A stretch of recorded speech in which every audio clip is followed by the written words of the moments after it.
السلام عليكم ورحمة الله وبركاته. نحمد الله العظيم ونصلي ونسلم على رسوله الكريم وعلى آله وأصحابه وعلى شيخي وسندي وسيدي ومرشدي شهودي شاه فيزي دام الله فيزانه لي خاصة ولجميع المسلمين أجمعين أما بعد. அல்லாஹுவின் மாபெரும் கருணை, அல்லாஹ் நம்மை எல்லாம் முஸ்லிம்களாக முஃமின்களாக படைத்து அதிலேயும் குறிப்பாக கண்மணி நாயகம் முஹம்மது ரசூலுல்லாஹி ஸல்லல்லாஹு அலைஹி வஸல்லம் அவர்களின் அருள் நிறைந்த உம்மத்திலே ஒருவராக நம்மையும் தேர்வு செய்து அல்லாஹுவை பற்றி அவனுடைய ரசூலை பற்றி பேசக்கூடிய ஒரு உயர்வான இடத்தில் நம்மையெல்லாம் ஒன்று சேர்த்த அல்லாஹ்விற்கே எல்லா புகழும் அல்ஹம்துலில்லாஹ் அல்ஹம்துலில்லாஹ் அல்ஹம்துலில்லாஹ். ஆரம்பமாக உங்கள் அனைவர்களுடைய பதில் சலாத்தை எதிர்பார்த்தவனாக என்னுடைய சலாத்தை திரும்பவும் ஒரு தடவை சொல்லுகின்றேன். ஸலாமு அலைக்கும் வரஹ்மத்துல்லாஹி வபரகாத்துஹு. கணித்திற்குரிய தாய்மார்களே, சகோதரிகளே, முஸ்லிம்களாக முஃமின்களாக வாழக்கூடிய நமக்கு ஒவ்வொரு அல்லாஹ் நம்மின் மீது ஐவேளை தொழுகையை கடமையாக்கி இருக்கின்றான். ஐவேளை தொழுகையை அல்லாஹ் நம்மின் மீது கடமையாக்கி இருக்கின்றான். ஒவ்வொரு நாளும் நாம் நம்முடைய மரணம் வரை, நம்முடைய மௌத்து வரை ஒவ்வொரு நாளும் நம்மின் மீது அல்லாஹ் தஆலா ஐவேளை தொழுகையை கடமையாக்கி இருக்கின்றான். நம்மிலே பலர் அந்த ஐவேளை தொழுகையின் பக்கம் கவனம் இல்லாமல், அந்த ஐவேளை தொழுகையின் பக்கம் சிந்தனை இல்லாமல், தொழுகைக்கும் அவங்களுக்கும் சம்பந்தமே இல்லாத வாழ்க்கையை வாழ்ந்துட்டு போயிடுறாங்க. அவங்கள பற்றி நம்ம பல தடவை சொல்லிட்டோம், அவங்களுக்கும் இஸ்லாத்துக்கும் சம்பந்தமே இல்லைன்னு சொல்லி. யார் 5 வேளை தொழுகலையோ அவங்களுக்கும் இஸ்லாத்துக்கும் எந்த சம்பந்தமும் இல்லை. எந்த அளவிற்கு என்றால், இப்போ ஒரு மனிதன் மரணிக்கின்றான், மரணித்து விட்டால் அவனுடைய சொத்தில் யாருக்கெல்லாம் பங்கு உண்டு? தந்தை இருக்கிறார், தந்தை மரணித்து விட்டார். இப்போ அந்த தந்தையினுடைய சொத்தில் பிள்ளையிற்கு பங்கு இருக்கா இல்லையா? பங்கு இருக்கா இல்லையா? தந்தை வஃபாத் ஆயிட்டாங்க, அவங்களுக்கு 10 வீடு இருக்கு, பையன் பொண்ணு இருக்கிறாங்க, மனைவி இருக்கிறாங்க. இப்போ அந்த மனைவி பிள்ளைகளுக்கு தந்தையுடைய சொத்திலிருந்து பங்கு வருமா வராதா? வரும். மார்க்க சட்டம் என்ன தெரியுமா? அந்த பிள்ளைகள் தொழுகையாளியாக இல்லை என்றால் சொத்துல பங்கு கிடையாது. ஏன்னா முஸ்லிமே இல்லைன்றப்போ யார் 5 வேளை தொழுகலையோ அவங்க முஸ்லிமே கிடையாது அல்லாஹ் ரசூலுடைய பார்வையில். அல்லாஹ் ரசூலுடைய பார்வையில் அல்லாஹ் ரசூலுடைய பார்வையில் அவங்க முஸ்லிமே கிடையாது. அல்லாஹ் ரசூலுடைய பார்வையில் அவங்க முஸ்லிமே கிடையாது. முஸ்லிமா இல்லைன்றப்ப சொத்துல பங்கு கிடைக்குமா? அந்த அளவிற்கு மார்க்கத்திலே தொழுகையினுடைய அவசியம் மிக முக்கியமாக இருக்கிறது. பெருமானார் ஸல்லல்லாஹு அலைஹி வஸல்லம் சொன்னாங்க, யார் சுபஹுடைய தொழுகையை விட்டு விடுகிறார்களோ ஃபக்கத் பரிஅ மின்ஹு ஸிம்மத்துல்லாஹ், அல்லாஹ் அவனுடைய பொறுப்பை அந்த மனிதனை விட்டு நீக்கிக் கொள்கின்றான். அல்லாஹு அக்பர். ஒருவன் சுபஹு தொழுகை தொழுகவில்லை என்றால் அல்லாஹ் என்ன பண்றானா? அவனுடைய பொறுப்பை அவனை விட்டும் அல்லாஹு தஆலா நீக்கிக் கொள்கின்றான். அல்லாஹு அக்பர். அப்படியே என்ன அர்த்தம்? உனக்கும் எனக்கும் சம்பந்தமே இல்லை, எக்கேடா கட்டு தொலை நல்லா விட்டுருவானா. உனக்கு எந்த உதவியும் நான் செய்ய மாட்டேன், உன்னை நான் கண்டு கொள்ள மாட்டேன். இப்போ அத்தா இருக்கிறாங்க, அத்தா பிள்ளைய பார்த்து சொல்கிறாங்க, இப்போ உனக்கும் எனக்கும் எந்த தொடர்பும் இல்லைப்பா, எங்கேயோ போ, யார்கிட்டையோ போய் வாங்கி தின்னு, எங்கேயோ படு தூங்கு, என்னத்தையோ வாங்கி தின்னு, யார்கிட்டையோ போய் வாங்கி தின்னு, எங்கேயோ போய் படுத்தூங்கு, எங்கேயோ போய் தொலைன்னு வாப்பா சொன்னால் அந்த பையன் எங்கே போவான்? சின்ன பிள்ளைங்கள பெரியவர்கள் பேசாமல் பார்த்துக்கோங்கம்மா. ஒரு தந்தை தன் பிள்ளையை பார்த்து இப்படி சொன்னால் அந்த பிள்ளை எங்கே போகும்? சாப்பாட்டுக்கு எங்கே போகும்? தூங்குறதுக்கு எங்கே போகும்? இவ்வளவு நாளாக தந்தை தான் உணவு கொடுத்தாங்க. கொஞ்சம் அப்படியே கற்பனை பண்ணி பாருங்களேன். வாப்பா தான் சாப்பாடு கொடுக்குறாங்க டெய்லி, வாப்பா தான் டெய்லி தூங்குறதுக்கு இடம் கொடுக்குறாங்க, எல்லாத்தையுமே தந்தை தான் கொடுக்குறாங்க. திடீர்னு உனக்கு எனக்கு சம்மந்தம் இல்லை, எங்கே போடானா எங்கே போவான்? அல்லாஹ் சொல்கிறான், பாப்பா சொன்னால் எங்கேயாச்சும் போய்க்கலாம். இப்போ அல்லாவே சொல்கிறான், நீ சுபஹு தொழுகலைன்னா உன்னை விட்டு என்னுடைய பொறுப்பு நீங்கி விட்டது, உன்னை விட்டு என்னுடைய சம்பந்தம் நீங்கி விட்டது, உனக்கும் எனக்கும் இனிமேல் தாழ்லுக்கே இல்லை, சம்பந்தமே இல்லை, எக்கேடோ கட்டு தோழன் அல்லாஹ் சொல்கிறானா. இது யார் சொல்கிறா? நான் சொல்கிறேன்னா? பெருமானார் ஸல்லல்லாஹு அலைஹி வஸல்லம் அல்லாஹ் சொல்வதாக சொல்கிறாங்க. யார் சொல்கிறா? பெருமானார் ஸல்லல்லாஹு அலைஹி வஸல்லம் சொல்லுகின்றார்கள். அப்போ தொழுகாதவர்களை பற்றி பேச்சே இல்லை. அவங்கள பற்றி நான் பேசவும் விரும்பலை. ஏன்னா அவங்கள பற்றி பேசி நம்ம நிறைய தடவை பேசியாச்சு. தொழுகை இல்லை என்றால் அவன் முஸ்லீமுடைய லிஸ்ட்டிலேயே வரமாட்டான். இப்போ தொழுகிறாங்களே சில நல் மக்கள், அவர்களுக்காக தான் ஒரு சில செய்திகள். தொழுகையாளிகளுக்கு ஒரு சில செய்திகள். தொழுகை இல்லாதவர்களுக்கு என்ன புத்தி சொன்னாலும் புத்தி மண்டையில் ஏறாது. இப்போ நான் சொல்ல போகிறது தொழுகையாளிகளுக்கு, 5 வேளை தொழுகிறாங்களா இல்லையா, அவங்களுக்கு நான் சொல்கிறேன். ஒரு சில விஷயங்களின் காரணமாக நம்மளுடைய தொழுகை கூடாமல் போயிடும்.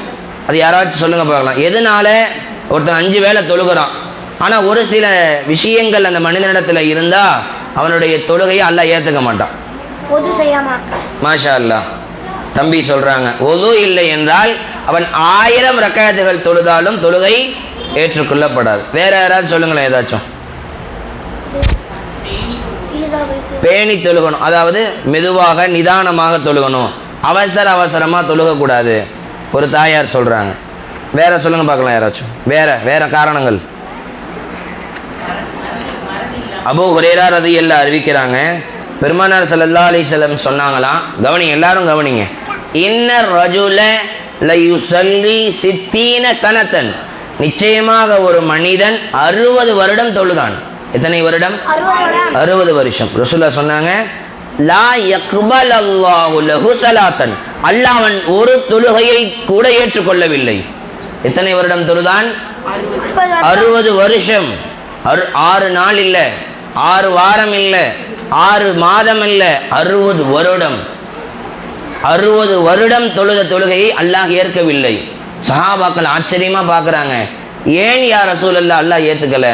எதற்காக அல்லாஹ் ஏற்றுக்கல? ரசூலுல்லாஹ் சொன்னாங்க, லஅல்லஹு லா யத்திம்மு ருகூஅ வலா யத்திம்மு சுஜூத் அவ் கமா கால அலைஹி ஸலாத்து வஸலாம். அவன் ருகூஐயும் சுஜூதையும் பரிபூரணமாக்காமல் தொழுதிருப்பான். அதாவது ருகூவையும் சுஜூதையும் அவசரமாக தொழுதிருப்பான் அப்படின்னாங்க ரசூலுல்லாஹ். பெருமானார் சஹாபாக்கள்கிட்ட ஒரு தடவை கேட்டாங்க, பெரிய திருடன் யார் தெரியுமா? பெரிய திருடன்னா யாருப்பா? தீஃப். இங்கிலீஷில் கேட்கல. திருடன் என்றால் யார்? காசு பணத்தை வீடு புகுந்து திருடுறவன் தானே திருடன். சஹாபாக்கள் சொன்னாங்களாம், யார் வீட்டில் புகுந்து திருடுறானோ அவன்தான் திருடன் அப்படின்னு சஹாபாக்கள் சொன்னாங்க. ரசூலுல்லாஹ் சொன்னாங்க, அவனை விட பெரிய திருடன் யார் தெரியுமா? இப்போ நான் உங்கள்கிட்ட கேட்குறேன், அந்த வீட்டில் புகுந்து திருடுபவனை விட பெரிய திருடன் யார் தெரியுமா? பெருமானார் ஸல்லல்லாஹு அலைஹி வஸல்லம் சொன்னார்கள், எவன் தொழுகையில் திருடுகின்றானோ அவன். தொழுகையில் எப்படி திருட முடியும்? தொழுகையில் அப்படி திருடுறதுக்கு என்ன இருக்குது? ருக்கு இருக்குது, சுஜூத் இருக்குது, தஹியாத் ஓதுற இடம் இருக்குது, அல்ஹம்து சூரா ஓதுற இடம் இருக்குது. இதையெல்லாம் ஒருவன் திருடினால் அவன் தான் பெரிய திருடன் அப்படின்னாங்க. அது எப்படி திருடுறது? அதாவது திருட்டு என்றால் என்ன? திருட்டினா ஒரு இடத்துல இருந்து அதை எடுத்துக்கிறது. ஒருத்தவங்க உரிமை இல்லாமல் ஒருவர்களுடைய பொருளை அவர்களிடத்தில் அனுமதி கேட்காமல் பிடுங்கிறதுக்கு பேர் தானே திருட்டு. இப்போ உதாரணமாக ஆத்திஃப் ஒரு 10 ரூபா ஒரு 10 ஆப்பிள் வச்சுருந்துருக்காரு, ஆத்திஃப் வச்சுருந்துருக்காரு. நான் அவருக்கு தெரியாமல் 2 ஆப்பிளை பிடுங்கிட்டேன், இல்லை எடுத்துட்டேன் தெரியாமல். இதுக்கு பேர் திருட்டு. ஒருத்தவனுடைய பொருளை அவனுக்கே தெரியாமலையோ இல்லை அவனுக்கு தெரிஞ்சோ, எப்படியோ தெரிஞ்சோ தெரியாமலோ அவன் பார்க்க பிடுங்குறேன். இன்னைக்கு எத்தனை பேர் பார்க்க கழுத்துலேருந்து பிரிச்சுட்டு போகிறாங்க. சில புர்கா, சில மாற்று மத சகோதரிகள் பார்க்கும்போது வேதனையாக இருக்குது. புர்கா போடுறது எவ்வளோ மார்க்கத்தையும் ஈமானையும் உடலையும் நம்மளுடைய சொத்துக்களையும் பாதுகாக்கக்கூடியது. புர்கா போடாமல் போகிறாங்களா சில மாற்று மத சகோதரிகள், தப்புள்குடி உறவுகள், கழுத்தில் செயின் இருக்கா பிடிச்சி இழுத்துட்டு போயிடுறான். எத்தனை வீடியோவில் பார்க்குறோம், எத்தனை வீடியோவில். அல்லாஹ் அக்பர். வீட்டுக்குள்ளே நிற்கிறாங்க, அட்ரஸ் கேட்குற மாதிரி கேட்குறான், டக்குன்னு கழுத்தை பிடிச்சி இழுத்துறான், கழுத்தில் இருக்க செயின் எடுத்து. அந்த அம்மா தலை டப்புன்னு தரையில் விழுகுது. இப்போ தான் ரசூல் ஸல்லல்லாஹு அலைஹி வஸல்லம் ஏன் புர்கா போட சொன்னாங்க, ஏன் மானத்தை பாதுகாக்க சொன்னாங்க, அதெல்லாம் இப்போ தான் நமக்கு தெரியுது. அவ்வளோ ரகசியங்கள் இருக்குது. சரி, சாப்டர் அங்கிட்டு நம்ம போக வேணாம். இப்போ நான் எதை பற்றி சொல்லிக்கிட்டு இருக்கேன்? திருட்டுனா ஒருத்தவங்களுடைய பொருளை கேட்டோ கேட்காமலோ தெரிஞ்சோ தெரியாமலோ பிடுங்கிறது. இப்போ ருக்கு இருக்குல்ல, ருக்குவில் எவ்வளோ நேரம் ருக்கு செய்யணும்? 5 நிமிஷமா 10 நிமிஷமா? 5 நிமிஷம் ருக்கு செய்ய முடியுமோனால 5 நிமிஷமா ருக்கு செய்யணும்? 10 நிமிஷமா? 20 நிமிஷமா? இப்போ நீ 20 நிமிஷம் நின்றுப்பா, 100 ரூபா ப்ரைஸ் தரேன். 20 நிமிஷம் ருக்கு செய்ய முடியுமா? அப்படியே குடிஞ்சுக்கிட்டே நிற்கணும், ஆடாம அசையாமல். 3 சுப்ஹான ரப்பில் அலீம் சொல்கிற அளவுக்கு நிற்கணும். சுப்ஹான ரப்பியல் அலீம், சுப்ஹான ரப்பியல் அலீம், சுப்ஹான ரப்பியல் அலீம். 3 தஸ்பீ சொல்கிற அளவுக்கு ருக்கு செய்யணும். கிட்டத்தட்ட ஒரு 15-20 செகண்ட் தான் வரும். இதை ஒருவன் அந்த ருக்குவுக்கு கொடுக்காம பிடுங்குறான். எப்படி பிடுங்குறான்? அல்லாஹு அக்பர் சமிஅல்லாஹு லிமன் ஹமீதா. நிறைய பேருடைய தொழுகையில் பார்த்தா ருக்கு செய்கிறது தான் தெரியும், எப்படா எந்திரிச்சாங்க, எப்போ சஜிதாக்கு போனாங்க, எப்போ சலாம் கொடுத்தாங்கன்னு தெரியாது. தொழுது முடிச்சுட்டு வந்து நிற்பாங்க. டப்பு டப்பு டப்பு டப்புன்னு கோழி குத்துற மாதிரி, கோழி கொத்துற மாதிரி. இந்த கோழி என்ன பண்ணும்? ஏதாச்சும் நம்ம தானியங்கள் போட்டோம்னா தலையை கீழே வைக்கிறதுன்னு தெரியாது, மேலே தூக்கிறது தெரியாது. டக் டக் டக் டக்குன்னு என்ன பண்ணும். அதே மாதிரியே சில பேருடைய தொழுகை இன்னைக்கு எப்படி இருக்கு? ருக்கு சுஜூது, கோழி தலையை குனிஞ்சு தானியத்தை சாப்பிட்ற மாதிரி டக் டக்குன்னு குனிஞ்சு எடுக்கிறாங்க. அப்போ இவங்க எதை பிடுங்குறாங்க? யார்கிட்ட இருந்து பிடுங்குறாங்க? ருக்கு கிட்ட இருந்து டயத்தை பிடுங்குறாங்க, சுஜூதுல இருந்து டயத்தை பிடுங்குறாங்க. எப்படி ருக்கு செய்யணும்? பொறுமையாக குனிஞ்சு சுப்ஹான ரப்பியல் அலீம், சுப்ஹான ரப்பியல் அலீம், சுப்ஹான ரப்பியல் அலீம். அதுக்கப்புறம் சமிஅல்லாஹு லிமன் ஹமீதா இப்படி சொல்லணும். இப்படி சொல்லாமல் நீங்கள் நிறைய பேருடைய தொழுகை எப்படிதான் இருக்கு? ஏதோ சவுண்டு கேட்குது, சமிஅல்லாஹு லிமன் ஹமீதான்னு சொல்லிடுறாங்க. தொழுகை எப்படி கூடும்? தொழுகை அல்லாஹ் நாடினால் அவன் மன்னிக்கக்கூடியவன், அவன் ஏற்றுக்கொள்வான். அல்லாஹ் நாடினால் அவன் மன்னிக்கக்கூடியவன், அவன் ஏற்றுக்கொள்வான். சஜிதாவுக்கு போகிறோம், என்ன சொல்லணும்? சுப்ஹான ரப்பியல் அலா, சுப்ஹான ரப்பியல் அலா, சுப்ஹான ரப்பியல் அலா. தொழுகை வைக்கக்கூடிய இமாம் 3 தடவை ஓத வேண்டும். தனியாக தொழுகிறவங்க 3 தடவையும் ஓதலாம், 5 வாட்டியும் ஓதலாம், 7 வாட்டியும் ஓதலாம், 9 தடவையும் ஓதலாம், 11 தடவையும் ஓதலாம். தனியாக தொழுகிறவங்க. தொழு வைக்கிற இமாம் சாபு 3 தடவை தான் ஓதணும். ஏன்? பின்னாடிக்கிறவங்க சண்டைக்கு வந்துடுவாங்க. ஏன் இத்தனை வாட்டி ஓதுனீங்க? நாங்கன்னா வேலை இல்லாமையாக இருக்கிறோம், வயசானவனாக இருக்கிறோமா இல்லையா? அதனால் மக்களுடைய நலனை கருதி 3 தடவை தான் ஓதணும். 3 தடவை ஓதுனாலே போதுமானது. ஆனால் தனியாக தொழுதோம்னா நம்ம எத்தனை வாட்டி வேணால் ஓதலாம். ரசூல் ஸல்லல்லாஹு அலைஹி வஸல்லம் 1 மணி நேரம்னா ருக்கு செஞ்சுருக்காங்க. 1 மணி நேரம் எல்லாம் ருக்கு செய்திருக்கிறார்கள். 60 நிமிடங்கள். நமக்கு 20 செகண்ட் ருக்கு செய்ய சிரமமாக இருக்குது. பெருமானார் 1 மணி நேரங்கள், பல மணி நேரங்கள் ருக்குவிலேயே நிற்பார்கள் பெருமானார் ஸல்லல்லாஹு அலைஹி வஸல்லம். தனியாக தொழுதா நம்ம எவ்வளவு நேரம் வேண்டுமானாலும் என்ன செய்யலாம்? ருக்கு செய்யலாம். பேசக்கூடிய மாணவிகள்கிட்ட கடைசியாக கேள்வி கேட்போம். இப்போ கேள்வி கேட்டுடலாமா இல்லை கடைசியாக கேட்கலாமா? யார் பேசிக்கிட்டு இருக்கா? பேசுகிறவங்கள்ட்ட கடைசியாக கேள்வி கேட்போம். சரியா? சரி. பெருமானார் ஸல்லல்லாஹு அப்போ இப்போ யார்கிட்ட இருந்து மனுஷன் திருடுறான்? தொழுகையில் ருக்குட்ட இருந்து திருடுறான், சுஜூதுல இருந்து திருடுறான். ரசூலுல்லாஹ் சொன்னாங்க இவன் தான் பெரிய திருடன்னாங்க. அப்போ ஒரு மனிதர் அவருடைய 60 வருட தொழுகை ஏற்றுக்கொள்ளப்படாமல் போனதற்கு என்ன காரணம் தம்பி? 60 வருட தொழுகை, ஒரு மனிதனுடைய 60 வருட தொழுகை ஏற்றுக்கொள்ளப்படாமல் போனதற்கு காரணம் என்ன? அவன் தொழுகையை பொறுமையாக தொழுகவில்லை, அவசரமாக தொழுதான். இன்னொரு தடவை பெருமானார் ஸல்லல்லாஹு அலைஹி வஸல்லம் முன்னாடி ஒரு சஹாபி தொழுதாங்க. ஒரு சஹாபி பெருமானார் ஸல்லல்லாஹு அலைஹி வஸல்லம் முன்னாடி தொழுதாங்களாம். ரசூலுல்லாஹ் அந்த சஹாபியை தனியாக கூப்பிட்டு சொன்னாங்களாம், தம்பி இங்கே வாங்கன்னு கூப்பிட்டு சொன்னாங்களாம். கும் ஃபஸல்லி வ இன்னக லம் துஸல்லி, நில்லுங்க, தொழுகுங்க, நீங்கள் ஒழுங்காக தொழுகலை அப்படின்னு அவர் சஹாபி தொழுதாங்க. ஓரளவு கொஞ்சம் ரொம்ப ஸ்பீடில், லைட் ஸ்பீடில் தொழுதுட்டாங்க. ரசூலுல்லாஹ் நீங்கள் எந்திரிங்க, தொழுகுங்க, இப்போ நீங்கள் தொழுது தொழுகையே இல்லைன்னு அனுப்பிச்சிட்டாங்க. 2வது வாட்டி ரசூலுல்லாஹ் பார்க்குறாங்க, அவங்க திரும்ப தொழுகிறாங்க. திரும்ப கூப்பிட்டு கும் ஃபஸல்லி வ இன்னக லம் துஸல்லி, நீங்கள் தொழுகுங்க, நில்லுங்க, நீங்கள் தொழுது தொழுகையே இல்லை. 2வது வாட்டியும் திரும்ப அனுப்பிச்சி விட்டாங்க. 3வது வாட்டி அவங்க தொழுது பிறகு தான் சரி போங்கன்னு அனுப்பிச்சி வச்சாங்க. அப்போது வேகமாக நாம் தொழுதோம் என்றால் தொழுகையே ஏற்றுக்கொள்ளப்படாது. அப்போ நம் தொழுகை ஏற்றுக்கொள்ளப்படாமல் போவதற்கு முதல் காரணம் தம்பி ஆத்திஃப் சொன்னார் அழகா, என்னது? ஒது செய்யாமல் தொழுகா. 2வது ஒரு தாயார் சொன்னாங்க, தொழுகையில் பேணுதல் இல்லாமல், அதாவது அவசரமாக தொழுவது. அடுத்த காரணங்கள் சொல்லுங்களேன், வேற ஏதாச்சும் காரணம் தொழுகை ஏற்றுக்கொள்ளப்படாமல் போகுவதற்கான காரணங்கள்? ஒன்று ஒது செய்யாமல் தொழுதா சொன்னீங்க, இன்னொன்று அவசரமாக தொழுதா. வேற ஏதாச்சும் காரணம் சொல்லுங்களேன். மாஷா அல்லாஹ். ஒரு ஒரு ஒரு தாயார் சொல்கிறாங்க, ஹராமான உணவோ ஹராமான உடையோ ஹராமான இடமோ அவனுடைய வாழ்க்கையில் கலந்திருந்தால் அவன் தொழுகை ஏற்கப்படாது. ஹராமான உணவோ ஹராமான உடையோ ஹராமான இடமோ அவனது வாழ்க்கையில் கலந்திருந்தால் அவன் தொழுகை ஏற்கப்படாது. ஹராமான உணவுனா என்ன, ஹராமான இடம்னா என்ன, ஹராமான உடைனா என்ன? உதாரணமா ஹராம், பல ஹராம் இருக்கு. ஹராம்னா அல்லாஹ் தடுத்தவைகள். ஹராம் என்றால் அல்லாஹ் தடுத்தவைகள். அல்லாஹ் எதையெல்லாம் தடுத்தானோ அதுவெல்லாம் என்ன, ஹராம். ஹராமுக்கு உதாரணங்கள் சொல்லுங்களேன். வட்டிக்கு வாங்குறது ஹராம். கடன் வாங்குறது ஹலால் தம்பி. கடன் வாங்குறது ஹலால், மார்க்கத்தில் ஆகுமான காரியம். கடன் ஒருத்தவங்கள்ட்ட 100 ரூபா கொடுங்க, நாளைக்கு கொடுத்துட்றேன், தப்பு இல்லை. இது வாங்கிட்டு நாளைக்கு கொடுத்துடலாம். எது ஹராமு? 100 ரூபா கடன் கொடுத்துட்டு எனக்கு நாளைக்கு நீங்கள் திரும்ப கொடுக்கும்போது 150 ரூபாயா கொடுக்கணும். கொடுத்தது எவ்வளோ? 100 ரூபா. ஆனால் திரும்ப கொடுக்கும்போது எவ்வளோ கொடுக்கணும்? இதுக்கு பேர் வட்டி. இதுக்கு பேர் வட்டி. 1 லட்ச ரூபா கடன் கேட்பார் போய் ஒருத்தர். 1 லட்ச ரூபா எனக்கு தேவைப்படுது, தாங்களேன். இப்போ 1 லட்ச ரூபா கொடுக்குறாரு, திரும்ப 1 லட்ச ரூபா நீங்கள் கொடுங்கன்னு சொன்னால் அதுக்கு பேர் கடன்.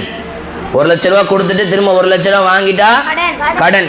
1 லட்ச ரூபா கொடுத்துட்டு எனக்கு நீங்கள் திரும்பி இந்த காசை தரும்போது 1,20,000 ரூபா கொடுக்கணும், 20,000 ரூபா எக்ஸ்ட்ரா கொடுக்கணும். அப்படின்னா அதுக்கு பேர் வட்டி. இன்ட்ரெஸ்ட்னு வாங்க, இங்கிலீஷில் இன்ட்ரெஸ்ட்னு வாங்க, இன்ட்ரெஸ்ட்னு சொல்லுவாங்க. இதுக்கு பேர் என்னது?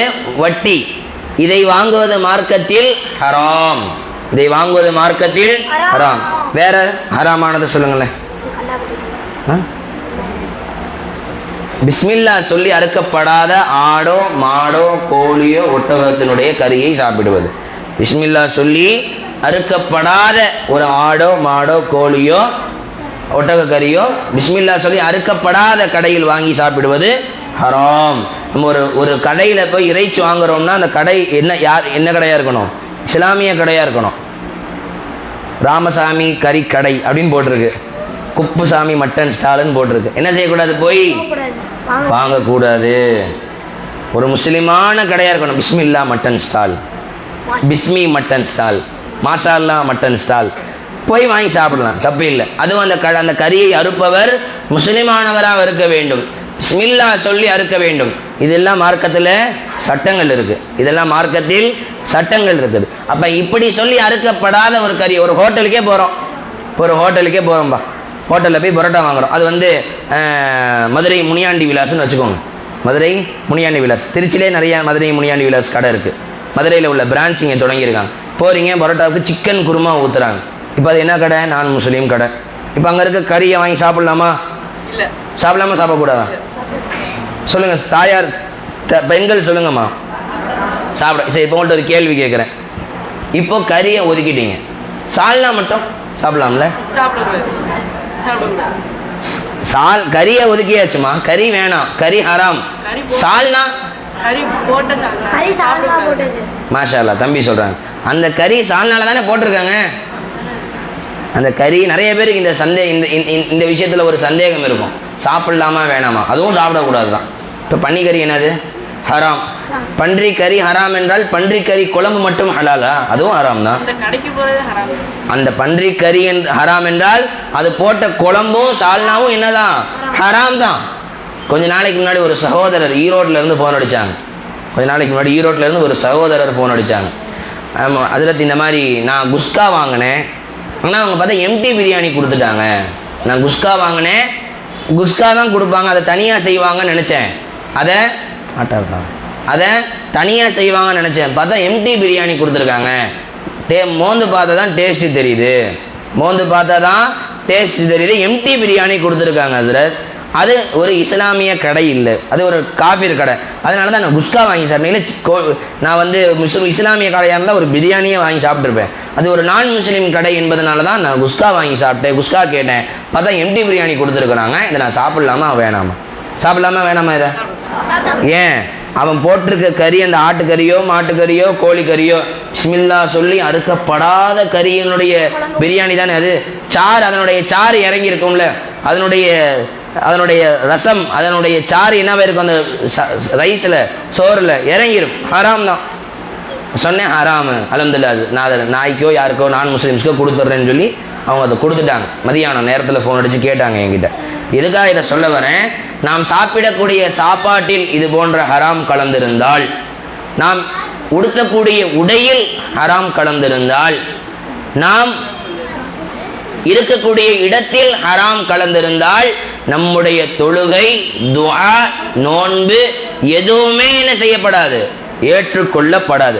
ஒரு ஹதீஸ்ல ரசூலுல்லாஹ் சொல்றாங்க, ஒருவன் 10 திரகத்திற்கு ஒரு ஆடை வாங்குகின்றான், அதுல 9 திரகம் ஹலாலான திரகம்.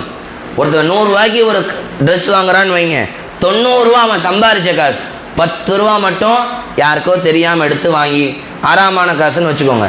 இப்போ அவன் போட்டிருக்க ஆடை அவனுக்கு ஹராம். அவன் 90 ரூபா ஹலால் தான், ஹலாலான காசு தான், லேசா என்ன கலந்துருச்சு, 10 ரூபா ஹராம் கலந்துருச்சு, 10 ரூபா ஹராம் கலந்துருச்சு. இப்போ அவன் அந்த ஆடையை உடுத்தும் காலமெல்லாம் அவனுடைய தொழுகை என்ன செய்யப்படாது, அவனுடைய தொழுகை என்ன செய்யப்படாது, ஏற்றுக்கொள்ளப்படாது. ஒரு சஹாபி ரசூலுல்லாஹ் கிட்ட வந்து கேட்டாங்களா, யா ரசூலல்லாஹ், நான் பல வருடங்களாக துஆ செய்கிறேன், தொழுகிறேன், என்னுடைய எந்த துஆவிற்கும் அல்லாஹ்விடத்திலிருந்து பதில் கிடைக்கவில்லையே, எந்த துஆவுக்கும் அல்லாஹ் கிட்ட இருந்து ஜவாபு கிடைக்கலையே, ஆன்சர் கிடைக்கலையே. ரசூல் என்ன தெரியுமா சொன்னாங்க, உங்களுடைய மல்பிஸ் வ மத்அம், உங்களினுடைய படுக்கையிலோ உங்களுடைய ஆடையிலோ உங்களுடைய உணவிலோ ஹராம் கலந்திருந்தால் எப்படி உங்களுடைய துஆ ஏற்றுக்கொள்ளப்படும்? சில பேர் சில விஷயங்களை ஹராமன்னு தெரியாமையே செய்கிறாங்க, இது ஹராமன்னு தெரியாமலேயே செய்கிறாங்க. இப்போ உதாரணமாக நம்ம பேங்க்கில் 5 லட்ச ரூபா போட்டு வச்சுருக்கோன்னு வைங்க, மாதம் எவ்வளோ காசு கொடுப்பாங்க, ஒரு 3000 ரூபா 4000 ரூபா வட்டி வரும். நம்ம ஒரு 5 லட்ச ரூபா பேங்க்கில் போட்டோம்னா எவ்வளோ காசு வரும் நம்மளுக்கு மாதம் மாதம் பேங்க்கில் இருந்து? அந்த 5 லட்ச ரூபா குறையுமா அப்படியே இருக்குமா? குறையாது. உங்களுக்கு தெரியாது, நீங்கள் சின்ன பிள்ளைங்க, அது அப்படியே இருக்கும். 5 லட்ச ரூபா அப்படியே இருக்கும். மாதம் மாதம் என்ன பண்ணுவாங்க, 3000 ரூபா காசு கொடுப்பாங்க பேங்க்கில், அதுக்கு பேர் வட்டி, அதுக்கு பேர் வட்டி, இன்ட்ரெஸ்ட். சில பேர் என்ன பண்ணுவாங்க, இந்த 5 லட்ச ரூபா நம்மள்ட்ட இருந்து அப்படியே தான் இருக்க போகுது, நம்மள்ட்ட இந்த 5 லட்ச ரூபா இருந்தால் சும்மா தானே இருக்க போகுது, இதை பேங்க்கில் போட்டால் மாதம் மாதம் 3000 ரூபா கிடைக்கும். அந்த 5 லட்சமும் எப்படி இருக்கும், அப்படியே இருக்கும் பத்திரமா. அந்த 5 லட்சமும் பேங்க்கில் எப்படி இருக்குமா, அப்படியே இருக்கும். மாதம் மாதம் எவ்வளோ கிடைச்சிக்கும், ஒரு லாபம் தானே. இதை 3000 ரூபாய் நம்ம எதுக்காச்சும் துணி எடுக்கவோ ஏதாச்சும் கோழிக்கறி ஆட்டுக்கறி வாங்கிக்கவோ யூஸ் பண்ணிக்கலாம்னு நினச்சி ஒருத்தவங்க அப்படி பண்ணால் அவர்களுடைய தொழுகை, அவர்களுடைய நோன்பு, அவர்களுடைய துஆ எதுவுமே என்ன செய்யப்படாது, எதுவுமே என்ன செய்யப்படாது, ஏற்றுக்கொள்ளப்படாது. பல பேருடைய துஆ ஏற்றுக்கொள்ளப்படாமல் போவதற்கு காரணம் இதுதான். பல பேருடைய துஆ, ஏன்னா அவங்க கொடுக்குற வாடகை வீட்டில் இருக்கிறாங்க, 5000 ரூபா வாடகை கொடுக்குறாங்க, யார்ட்டையாச்சும் இவங்களால் வாடகை கொடுக்க முடியலைன்னு சொல்லி வட்டிக்கு வாங்கி வாடகை கொடுக்குறாங்கன்னு வைங்க, 5000 ரூபா. சின்ன பிள்ளைங்கன்னா உட்காருங்கம்மா, யார் நிற்கிறா, வட்டிக்கு வாங்கி 5000 ரூபா வாடகை கொடுக்குறாங்கன்னு வைங்க. இப்போ அந்த அவங்க இருக்கிற வீட்டில் இவங்க கதறி கதறி அல்லாஹ் கிட்ட துஆ செஞ்சாலும் கபூல் ஆக மாட்டான்ல. இவங்க 1000 ரக்காத் தொழுதாலும் அந்த வீட்டில் அல்லாஹ் கபூல் செய்ய மாட்டான். ஏன்னா இவன் இருக்கக்கூடிய வீட்டில் ஹராம் கலந்துருச்சு, அவனுடைய அந்த வாடகையில் ஹராம் கலந்து விட்டது. இப்போ அவன் அந்த வீட்டில் உட்காந்துக்கிட்டு அல்லாஹ் கிட்ட கதறி கதறி துஆ செஞ்சாலும் 1000 ரக்காத் என்ன 1,00,000 ரக்காத்துகள் தொழுதாலும் லா யக்பலுல்லாஹு ஸலாத்தன் வலா துஆஅன், அவனுடைய தொழுகையும் ஏற்றுக்கொள்ளப்படாது, அவனுடைய துஆவும் ஏற்றுக்கொள்ளப்படாது. அப்போ நம்முடைய உணவிலும் உஷார், உடையிலும் உஷார், இருப்பிடத்திலும் உஷார், எல்லாவற்றிலும் எச்சரிக்கையுடன் இருங்கள். ஹராம் கலந்துரவே கூடாது, ஹராம் கலந்துரவே கூடாது. இல்லாமா அபூ ஹனீஃபா ரஹிமஹுல்லா அவங்க இருந்த ஊரில் தம்பி நவுந்தோக்காருமா, ஷேக் நவுந்தோக்காருங்க. அபூ ஹனீஃபா ரஹ்மத்துல்லாஹி அலைஹி அவர்கள் வாழக்கூடிய ஊரில் ஆடு திருடு போயிடுச்சு. ஆடு என்னவாயிருச்சு, திருடு போயிடுச்சு. ஆடை அவனை என்ன செஞ்சிட்டான், திருடிட்டான். இது இவங்க காதுக்கு வருது, இது இவங்க காதுக்கு வருது. இப்போ இவங்க என்ன யோசிச்சாங்க, இப்போ நம்ம ஏதாச்சும் கடையில் போய் ஆடு வாங்குகிறோம், திருடப்பட்ட ஆடை எவனாச்சும் நம்மள்ட்ட காசுக்கு விற்றுட்டானா அது அடுத்து அவன் வயிற்றில் அடித்து நம்ம சாப்பிட்ற மாதிரி ஆயிருமேன்னு சொல்லி கிட்டத்தட்ட 5-6 வருஷத்துக்கு ஆட்டுக்கறியே தொடலையும். 5-6 வருஷத்துக்கு, ஏன்னா எப்படி 5-6 வருஷம் ஆடு செத்து போயிடும், அதுக்கப்புறம் நம்ம சாப்பிட்டா பிரச்சனை இல்லை. எப்படியோ என் வாய்க்குள்ளே அந்த திருடப்பட்ட ஆடு வந்துடக்கூடாது. அதனால் 6 வருஷம் 5 வருஷத்துக்கு அவங்க என்ன சாப்பிடல, ஆட்டுக்கறியே சாப்பிடல. இவங்க காசு கொடுத்து வாங்கி சாப்பிடல, விருந்துக்கு போனாலும் மட்டன் அப்படின்னா தொட மாட்டாங்க. அல்லாஹ் இதுவும் காசு கொடுத்து வாங்கியிருக்கலாம். ஆனால் அந்த காசு கொடுத்து வாங்கப்பட்ட ஆடு எவனுடைய யார்கிட்டையாச்சும் திருடப்பட்ட ஆடாக இருந்திருந்தால், அந்த திருடப்பட்ட ஆடாக இருந்திருந்தால் அது அடுத்து அவன் வயிற்றுல அடிச்சு சம்பாதிக்கிற மாதிரில அது எனக்கு வேணாப்பா அப்படின்னு 5-6 வருஷம் ஆட்டுக்கறியே தொடலை அபூ ஹனீஃபா ரஹ்மத்துல்லாஹி அலைஹி. ஏன் அவன் தொழுகை பாழாக்கப்பட்டு விடுமோ, தொழுகை கபூலாகாமல் போயிடுமோ, துவா ஏற்றுக்கொள்ளப்படாமல் போயிடுமோ. நைட்டு ஃபுல்லாக நின்று தொழுவாங்களாம் அபூ ஹனீஃபா ரஹ்மத்துல்லாஹி அலைஹி. நைட்டு ஃபுல்லாக நின்று தொழுவாங்களாம். இஷாவுக்கு செஞ்ச ஒலுவை வச்சு ஃபஜர் வரைக்கும் தொழுவாங்களாம். இஷாவுக்கு செஞ்ச ஒலு எப்போ வரைக்கும் இருக்குமா? அபூ ஹனீஃபா ரஹ்மத்துல்லாஹி அலைஹி 40 வருடங்கள் இஷாவுக்கு செய்த ஒலு ஃபஜர் வரைக்கும் இருந்துச்சான். அப்படின்னு என்ன அர்த்தம்? 40 வருஷம் நைட்டு தூங்கவே இல்லைன்னு அர்த்தம். ஏங்க தூங்குனா ஒது போயிருமா இல்லையா? தூங்குனா ஒது போயிடும், காற்று பிரிஞ்சா ஒது போயிடும், பீஷா போனால் ஒது போயிடும், ஏன்னா மலஞ்சலம் கழிக்க போனால் ஒது போயிடும், வாய் நிரம்ப வாந்தி எடுத்தாலும் ஒது போயிடும், ரத்தம் வெளியேறி வடிந்தால் ஒது போயிடும். ரத்தம் வெளியே வந்துச்சுன்னு வைங்க, அப்போ ஒது முறியாது. ரத்தம் வந்த உடனே என்ன போயிடாது, ஒழு முறியாது. எப்போ ஒது முறியும் தெரியுமா? அந்த பிளட்டு லேசாக வடிஞ்சிருச்சுன்னு வைங்க, ஒது முறிஞ்சிடும். தேங்கி நின்றால் ஒது முறியாது. சட்டம் இது. நிறைய பேருக்கு இந்த சந்தேகம் இருக்கும். ரத்தம் வந்த உடனே ஒழு முறிஞ்சிருச்சுன்றாங்க. அப்படி கிடையாது சட்டம். ரத்தம் வெளியேறி தேங்கி நிற்கிறது என்றால் ஒழு என்ன செய்யாது, முறியாது. அந்த ரத்தம் வெளியேறிய ரத்தம் லேசாக வடியுது, லைட்டாக ஒரு இன்ச்சு வடிஞ்சிட்டாலும் ஒழு என்ன ஆயிடுச்சு, முறிஞ்சிருச்சுன்னு அர்த்தம். ஒழு முறிந்து விட்டதுன்னு அர்த்தம். அப்போ அபூ ஹனீஃபா ரஹ்மத்துல்லாஹி அலைஹி இரவு முழுக்க நின்று தொழுதிருக்கிறார்கள். இடையில் தூங்கவில்லை, மலஞ்சலம் கழிக்க செல்லவில்லை, காற்று பிரியவில்லை, ஒதுவை முறிக்கக்கூடிய எதுவுமே அவங்களுக்கு நடக்கலைன்னு அர்த்தம். நம்மளுக்குன்னா ஒரு 20 நம்ம பசங்களுக்கு 20 ரக்க தராவி தொழுகிறதுக்குள்ள 4 வாட்டி பீஷா வந்துடும். 4 வாட்டி பீஷா வந்துடும். ஒரு 3/4 மணி நேரம் மதரசாவில் உட்காந்துக்கிட்டு ஹஜ்ரத் பீஷா போயிட்டு வந்துடுறேன் ஹஜ்ரத், அர்ஜென்ட்டாக வருது ஹஜ்ரத், இவன் போய் கேட்பான். அந்த 3/4 மணி நேரம் குரான் ஓதுறதுக்குள்ளே 2 வாட்டி ஒன்றையாகிட்டு வந்துடும், 4 வாட்டி தண்ணி தாகம் எடுக்கும், 5 வாட்டி போயிட்டு வந்துடுறேன், இதை போயிட்டு வந்துடுறேன் ஹஜ்ரத், எதுக்கு இதை போயிட்டு வந்துடுறேன் ஹஜ்ரத். ஓதிக்கிட்டே இருக்க முடியுமா 3/4 மணி நேரமும் உட்காந்து? 3/4 மணி நேரமும் ஓதிக்கிட்டே இருக்க முடியுமா ஹஜ்ரத் அப்படின்னு இருக்கிறாங்க நம்ம பிள்ளைங்க. அபூ ஹனீஃபா ரஹ்மத்துல்லாஹி அலைஹி 40 நாள் இல்லை, 40 வாரங்கள் இல்லை, 40 மாதங்கள் இல்லை, 40 வருடங்கள். அல்லாஹ் அக்பர். ஒரு வருஷத்துக்கு 365 நாள்னா 40 வருடங்களுக்கு எத்தனை நாட்கள்? ஒவ்வொரு நாளும் இஷாவிற்கு செய்த ஒது ஃபஜர் வரைக்கும் இருக்கும். தொழுகுவார்கள், குர்ஆன் ஓதுவார்கள், கிதாபுகளை எழுதுவார்கள், நல் வணக்கங்களில் ஈடுபடுவார்கள். அபூ ஹனீஃபா ரஹ்மத்துல்லாஹி அலைஹி அவங்கள பற்றி எதுக்காக சொல்ல வந்தேன்? அந்த தொழுகை அல்லாஹ்விடத்தில் ஏற்றுக்கொள்ளப்படாமல் போய்விடுமோ என்கிற அச்சம் என்ன செய்யல? 6 வருஷம் 7 வருஷம் ஆட்டுக்கறியே சாப்பிடல. 6 வருஷம் 7 வருஷம் ஆட்டுக்கறியே சாப்பிடல. அப்போ கணித்திற்குரிய தாய்மார்களே, சகோதரிகளே, 3வது காரணம் என்ன? நம்முடைய உணவில், நம்முடைய உடையில், நம்முடைய இருப்பிடத்தில் ஹராம் கலந்து விட்டால். நேற்று நாங்கள் லால்பேட்டைக்கு நான் போயிருந்தேன். நேற்று ஒரு இறை நேசரினுடைய உருஸ் முபாரக், உருஸ், இந்த தர்கா ஜியாரத் உருஸ்ன்னு சொல்லுவாங்களே, அவங்க உருஸ் வந்து டிஃப்ரெண்ட்டாக இருக்கும். ஒரு பெரியவங்க அவங்க, என்னுடைய குருவினுடைய குரு லால்பேட்டையில் அடங்கி, என்னுடைய ஷேகினுடைய ஷேக் அவங்க லால்பேட்டையில் அடங்கியிருக்கிறாங்க. அவங்களுடைய சந்தனக்கூடு உருசு தான் போயிருந்தோம். அந்த உருசை பொறுத்த வரைக்கும் ஃபுல்லாக பயான் தான். கொடியேற்றுறது, சந்தனம் பூசுறது எதுவுமே இருக்காது. ஃபுல் பயான் 2 நாள். பெரிய பெரிய உலமாக்கள் வெளியூர்லேருந்துனா வந்து பயான் பேசுவாங்க. பெண்கள் ஜியாரத் செய்கிறதுக்குன்னு தனி வழி.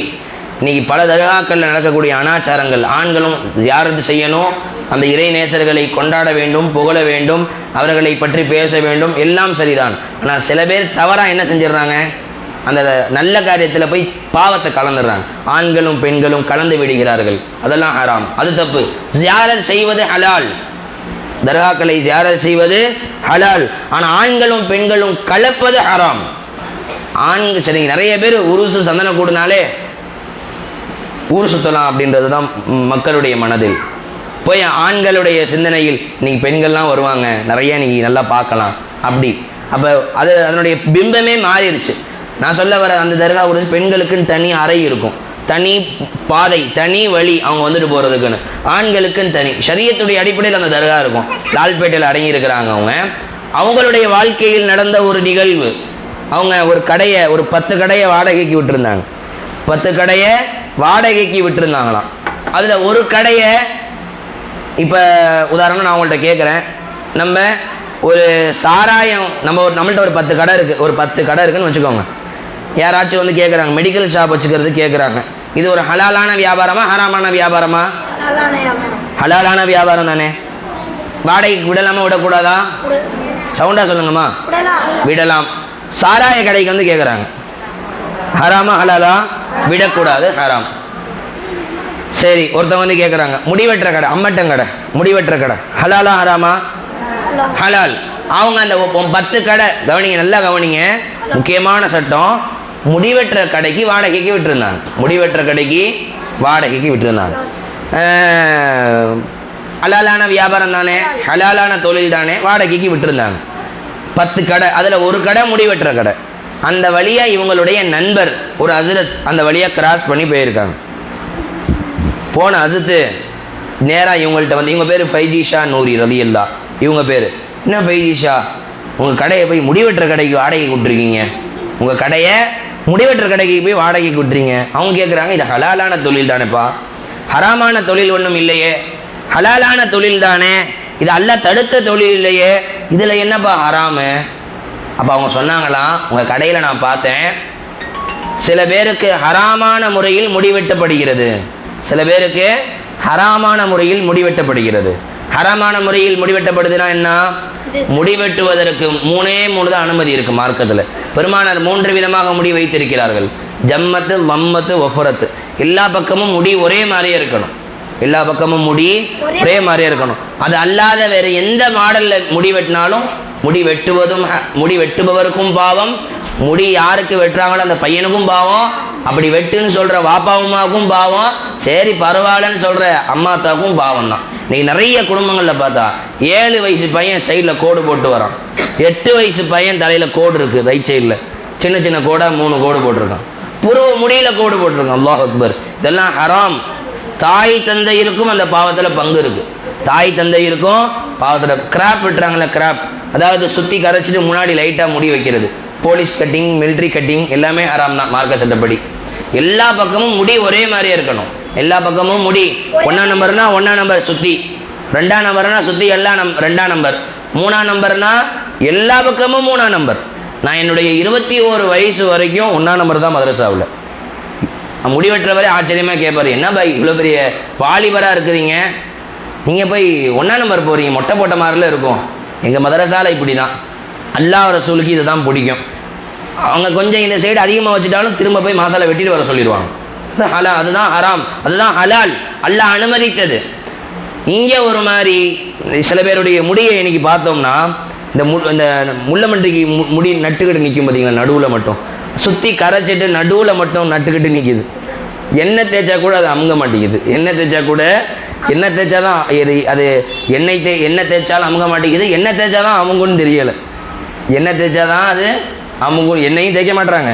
அப்படி எண்ணெயை தேய்ச்சா தான் அது அமுங்குமோ தெரியல அந்த முடி. அதுக்கு ஏதோ ஒரு பொடி வச்சுருக்குறாங்க, ஏதோ ஒரு பொடி, அந்த பொடியை போட்டு இப்படின்னா அதை போய் நின்றுக்குதான். அந்த பொடி ஒரு 1000 ரூபா காசு போட்டு வாங்கிக்கிறாங்க. நல்லா பாதுகாக்கணும். அப்போ அவங்க சொல்கிறாங்க, அந்த அஜித்து சொல்கிறாங்க, ஏன்பா இல்லை மோலானா, உங்கள் கடையில் சில பேருக்கு அந்த கடைக்காரர் ஹராமான முறையில் முடி வெட்டி விட்றாரு, சில பேருக்கு உங்களுடைய கடைக்காரர் ஹராமான முறையில் முடி வெட்டி விட்றாரு. அப்போ ஹராமான முறையில் முடி வெட்டினால் அதில் வர சம்பாதிச்ச காசை தானே உங்கள்கிட்ட வாடகை கொடுப்பாரு. அப்போ அந்த காசு ஹராமாச்சு அப்படின்னா அல்லாஹூ அப்படின்னு பயந்து போய் எத்தனை மாதம் அந்த கடையை நம்ம வாடகை கொடுத்துருக்கோம்? 10 மாதம். 10 மாதம் அவர் கொடுத்த வாடகையே திரும்ப கொடுத்து நீ காலி பண்ணிவிட்டு சந்தோஷமாக போப்பான்னு அனுப்பிச்சிட்டாங்க. சரி, இந்த மாதத்தில் நீ காலி பண்ணிக்கோன்னு விடலாம்ல அவங்க. இது வரைக்கும் அவர் காசு கொடுத்துருப்பார்ல 10 மாதம், ஒரு மாதத்துக்கு 2000 ரூபானா 10 மாதத்துக்கு 20000 ரூபா எடுத்து கொடுத்துட்டாங்க. 20000 ரூபா நீயே வச்சுக்கோப்பா நல்லபடியாக. 20 மாதம் அவங்க கொடுத்த வாடகையை திரும்ப அவங்கள்ட்டயே கொடுத்துட்டு, எனக்கு இதுவரை நான் தொழுத அல்லாவுக்காக நான் தொழுத தொழுகை, நான் வைத்த நோன்பு, நான் ஓதிய துவாக்கள், நம்ம என்ன நினைப்போம்? இனிமேல் சரி செய்யலாம்னு நினைப்போம். அவங்க இனி செய்ததையும் சரி செய்ய வேண்டும் என்று நினைத்தார்கள் இறை நேசர்கள். நம்ம என்ன நினைப்போம்? இனிமேல் நாம் நம்மளை சரி பண்ணிக்கலாம்னு நினைப்போம். ஆனால் அவுலியாக்கள் இதுவரை செய்த தவறுகளையும் சரி செய்ய வேண்டும். 10 வருஷமாக அவர் வாடகைக்கு இருந்தார்ல, மொத்த காசையும் கணக்கு போட்டு திரும்ப கொடுத்து அனுப்பிட்டாங்களாம். அல்லாஹ், இதுதான் இறை நேசர்கள். இவர்கள் தான் அவுலியாக்கள். அவுலியானா என்ன? அவுலியான வெறும் கொண்டாடுறதுக்கு மட்டும் இல்லை, வெறும் உருஸ் இதுக்கு மட்டும் கிடையாது. அவுலியாக்கள் அவர்களுடைய இந்த பரிசுத்தமான வரலாறை நாம் நமது வாழ்க்கையிலே கடைபிடிக்க வேண்டும். அவங்கள கொண்டாடிட்டா மட்டும் அவங்க சந்தோஷப்பட மாட்டாங்க. அவங்களுடைய வாழ்க்கையை நமது வாழ்க்கையில் கொஞ்சமாவது நம்ம கடைபிடிக்கணும். அவங்க எந்த மாதிரி ஒரு பரிசுத்தமான வாழ்க்கை வாழ்ந்துட்டு போனாங்க, நல்ல அல்லாஹ்வினுடைய நல்லடியார்கள். ஹராம் இல்லாத வாழ்க்கை, ஹலால் மட்டுமே உள்ள வாழ்க்கை, அந்த வாழ்க்கை நம்மள்கிட்ட இருக்குதா நாம் கொஞ்சம் யோசிக்கணும். கண்ணியத்திற்குரிய தாய்மார்களே, சகோதரிகளே, இப்போ இது ஒரு காரணம். அப்போ நம்முடைய தொழுகை ஏற்றுக்கொள்ளப்படாமல் போவதற்கு பல காரணங்கள்.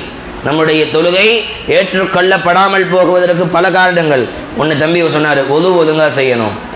சில பேர் அவசரமாக செஞ்சிருவாங்க. ஒழுவினுடைய ஃபர்துகள் யாருக்காச்சும் தெரியுமா? பசங்களில் மாணவிகள் அல்லது மாணவர்களில் யாராச்சும் தெரிஞ்சிருந்தால் கை தூக்குங்க. மாணவர்கள் அல்லது மாணவிகள் ஒழுவினுடைய ஃபர்துகள். ஒழுவினுடைய ஃபர்து மொத்தம் எத்தனை? 5, 6, 7, 8? 7.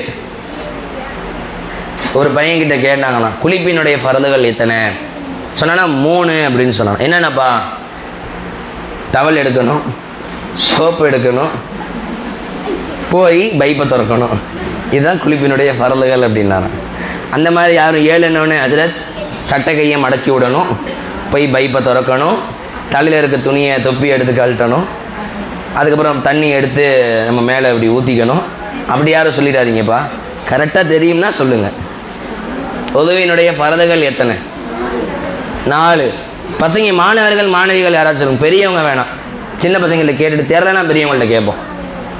யாரா சொல்லுங்களேன். 6 வேணாம்.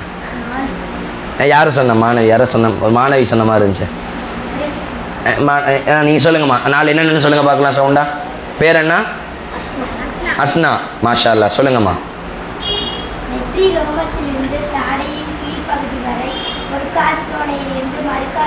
மாஷா அல்லா, வெரி குட் வெரி குட். ஒரு பாயிண்ட், முதல் பாயிண்ட்டு முழு முகத்தையும் கழுவுவது. அதாவது இங்கே ஆரம்பித்து நெற்றியினுடைய தொடக்கத்தில் ஆரம்பித்து தொண்டைக்குழி வரைக்கும், நீளத்தில் அகலத்தில் ஒரு காதின் சோனையிலிருந்து மறுகாதின் சோனை வரைக்கும் ஃபுல் ஃபேஸ் முழு முகத்தையும் கழுவுவது. பாப்பா அழகாக சொல்லிடுச்சாங்க. 2வது சொல்லுங்கம்மா. 2 கைகளையும் முழங்கை உட்பட இது வரைக்கும் கழுவு. 2 கையுமே கழுவுறது. வலது கை இடது கை, மணிக்கட்டு வரை இல்லை, முழங்கை வரை. மாஷா அல்லா. 3வது, தலையில் 4/4 மசகு செய்தல். மாஷா அல்லா, பாரக்கல்லா. 4வது சொல்லுங்கம்மா. மாஷா அல்லா. அல்லா அந்த மாணவியருக்கு கற்றுக் கொடுத்த ஆலிமாக்களுக்கு அல்லாஹு தாலா நீண்ட ஆயுளையும் நோயில்லாத வாழ்வையும், அவருடைய பெற்றோர்களுக்கும் நீண்ட ஆயுளையும் நோயில்லாத வாழ்வையும், அந்த மாணவியருக்கு அல்லாஹு தாலா மென்மேலும் கல்வியிலே பரக்காத்துகளையும் அல்லாஹு தாலா வழங்குவானாக. ஆமீன். அழகாக சொல்லிட்டாங்க. 4 பாயிண்ட் உதுவினுடைய ஃபர்துகள். உதுவினுடைய ஃபர்துகள் எதுக்காக கேட்டுக்கிட்டேன்? அப்படி இடையில கேட்டேனாக்க, கேட்கும் போது தானே நம்ம மாணவிகள் எவ்வளோ நல்லா படிக்கிறாங்கன்னு மக்கள் தெரிஞ்சுக்குவாங்க. அல்ஹம்துலில்லாஹ், அதுக்காக தான் கேட்டேன். நம்ம மாணவிகள்கிட்ட கேட்கறதுனுடைய நோக்கம் அதுதான். லா இலாஹ இல்லல்லாஹ். அப்போ கணித்திற்குரிய தாய்மார்களே, இந்த உதுவினுடைய இந்த 4 ஃபர்தை நம்ம குறை வச்சுட்டோம்னா உதுவே கூடாது. ஒருத்தவன் எல்லாம் கரெக்டாக பண்ணிட்டான். கை கழுவும் போது கரெக்டாக முட்டியில் தண்ணி படலை, அவன் ஒது கூடாது. இப்போ வாய் கொப்பளிக்க மறந்துட்டா ஒது கூடுமா கூடாதா? வாய் கொப்பளிக்க மறந்து விட்டால் ஒது கூடுமா கூடாதா?